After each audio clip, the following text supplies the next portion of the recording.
శుక్రవారం రోజున సాయంత్రం మా ఇంటికి దగ్గరలో ఉన్న ఈ గుడికి వెళ్ళాను. ఈ గుడిలోని అమ్మవారంటే నాకు చాలా చాలా ఇష్టం. ఆల్మోస్ట్ ప్రతిరోజు వెళ్తూ ఉంటాను. మీ అందరికీ కూడా అమ్మవారి బ్లెస్సింగ్స్ రావాలని మీకు కూడా చూపిస్తున్నాను. మీరు నాతో పాటు దర్శనం చేసేసుకోండి.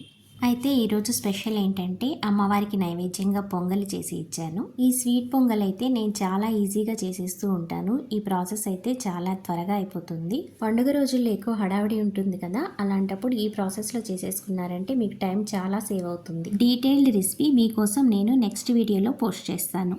చాలా రుచిగా ఉంటుంది, మీరు తప్పకుండా ట్రై చేయండి. ఇక ఇంట్లో దేవుడికి నైవేద్యం పెట్టేసి అమ్మవారి కోసం గుడికి వెళ్ళడానికి ఇలా బాక్స్లో ప్యాక్ చేసుకుంటూ ఉన్నాను.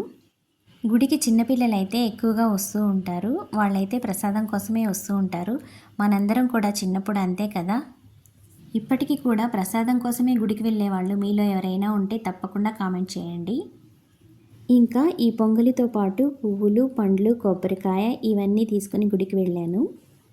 ఈ గుడిలో పూజారి గారు కూడా చాలా ఓపికగా చాలా బాగా చేస్తారు పూజ. మీలో ఎవరైనా ఫస్ట్ టైం ఛానల్ చూస్తున్నట్లయితే వెంటనే సబ్స్క్రైబ్ చేసేయండి. ఈ గుడి చూడడానికి చిన్నదిగా కనిపిస్తున్నా చాలా బాగుంటుంది. మంచి పాజిటివ్ వైబ్స్ వస్తాయి. ఒక 5 నిమిషాలు కూర్చుంటే చాలు, అంత ప్రశాంతంగా ఉంటుంది. మీరు చూశారు కదా, మరి మీకేమనిపించిందో తప్పకుండా కామెంట్ చేయండి.